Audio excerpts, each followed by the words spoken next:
Hi everyone, welcome to today's reading. I hope that it has been a good day for you so far. I know that myself, I was kind of down energy yesterday. I was feeling everything, and then today I feel much more energetic. I'm not sure exactly why, other than I incorporated a bit more music into my day. I tend to write, and so I need quiet when I write. I need to be in my own headspace. With all that's going on, I reincorporated some music into my activities, and it's amazing what music does for us in just three and a half minutes. A song can totally shift your state. And so if it's not something that you've reincorporated into your daily routine in the midst of all that is going on, I really encourage you to give that a try if it sounds like that idea resonates with you, because it is amazing how simply hearing something musically can really shift our state in such a positive direction. Our cover for today is from South Korea. It's this one right here. I love it. It's got a gentleman sitting on the edge of the cafe roof looking at the stars. And this is one of my favorite activities, is to look at the stars at night, because it is such an unbelievable reminder of how small my place is in the universe, and even smaller are my problems in the context of all that is out there. So it does a good job of keeping me centered and reminding me to keep things in perspective. So super cool cover. All right, to where we left off was John is kind of struggling with this question that he has just discovered on the cafe menu. Why am I here? And what exactly does that mean in the bigger, broader context of life? He's also got a giant table of food that he's slowly working his way through. And so as he's filling one aspect of his reality with the food, he's also filling another aspect with this question, why am I here? So let's get started with chapter 9.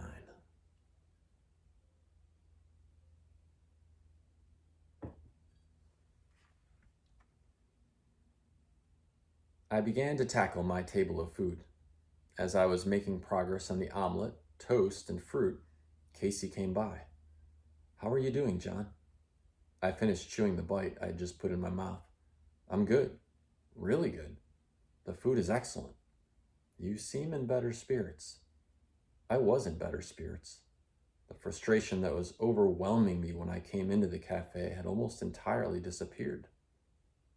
I'd gotten so focused on the "why are you here" question and the ensuing discussions that everything else had become secondary. The presence of a great tasting omelet hadn't hurt either. Would you like to finish your meal alone, or do you prefer to have company? Casey asked. Company. Definitely company. As a matter of fact, I'd like to continue the discussion we were having earlier. I've been thinking about it. I'm still a little confused regarding some things. What can I clarify for you? Casey asked. Well, it's about the question on the menu. When someone asks themselves why they are here, and they somehow figure out the reason, what do they do with that knowledge?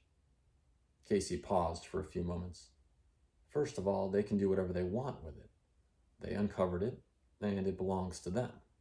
They have ultimate and total say about what to do. I thought about her comments for a moment. I suppose if someone figured out the reason they're here, they would want to figure out the best way to fulfill that reason. The question is, how do they do that? I looked at Casey and got the impression she knew something, but was waiting for me to figure it out on my own. It's an individual thing, she said. I looked at her. How about a hint? Perhaps an example would be helpful, she replied. Suppose you wanted to become an artist in your spare time. What type of art would you create? I thought for a moment. I don't know. I suppose it would depend on what type of artist I wanted to be. I guess I would just create whatever I wanted. I stopped and waited for her to comment.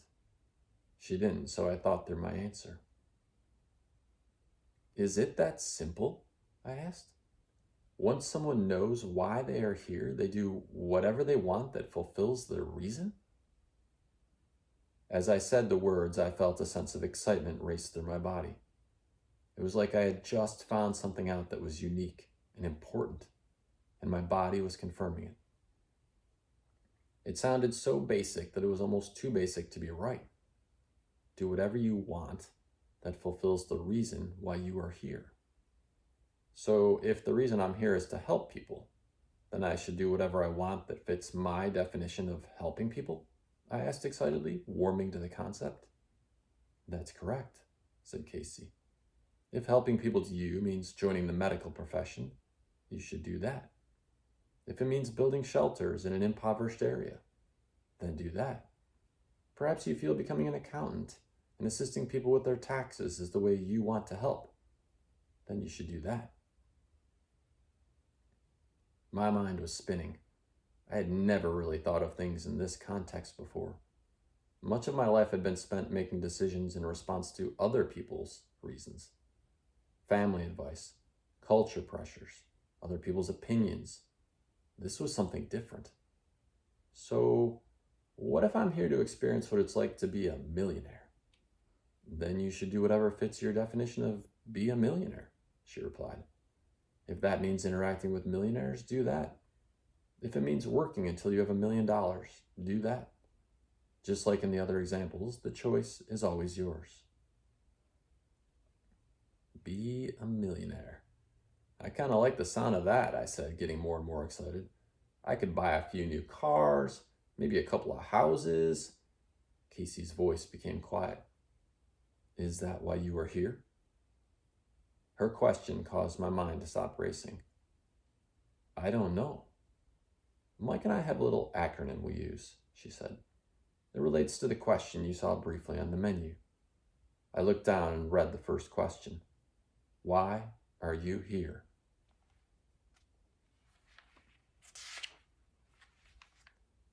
When a person knows the reason they are here, they have identified their purpose for existing. We call it PFE for short. During someone's lifetime, they may find they want to do 10, 20, or hundreds of things to fulfill their purpose for existing. They can do all of them. Our most fulfilled customers are the ones who know their PFE and try all the activities they believe will fulfill it. And your least fulfilled customers? I asked. They do lots of things too, she said. She paused and I spoke the thought that leapt into my mind. They do lots of things that aren't part of their PFE. Casey smiled and I realized this was one of those conclusions I needed to arrive at on my own. Casey, if I asked myself the question and eventually figured out my purpose for existing, how would I learn what could help me fulfill it? I mean, it might be people, traveling, activities, experiences, all kinds of things. It seems a little overwhelming.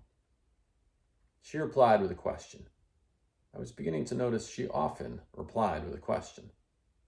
John, suppose you determine your purpose for existing is to know how to build cars, and you decide you want to fulfill that PFE.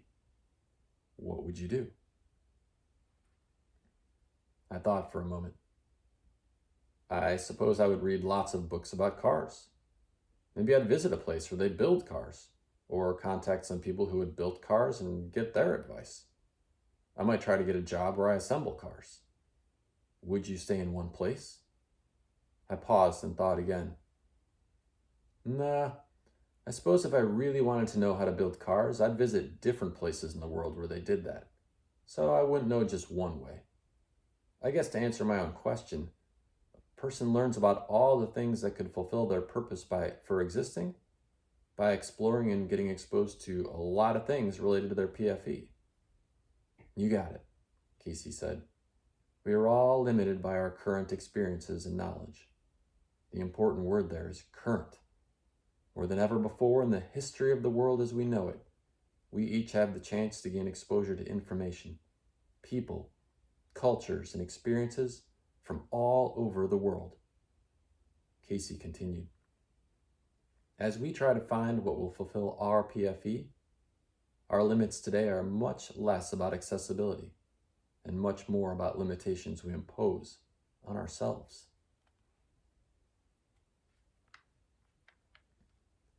You're right, I said. And yet, it seems like I don't take advantage of that accessibility very much. When I think of the way I spend my time, it's pretty much the same thing each day. "Why is that?" she asked. I looked down at the menu. "Why are you here?"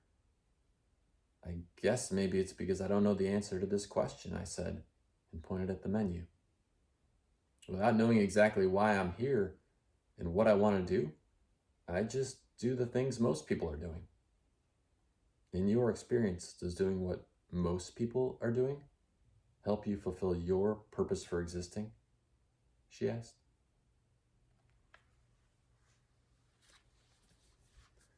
Awesome. Thank you so much, everyone, for joining today.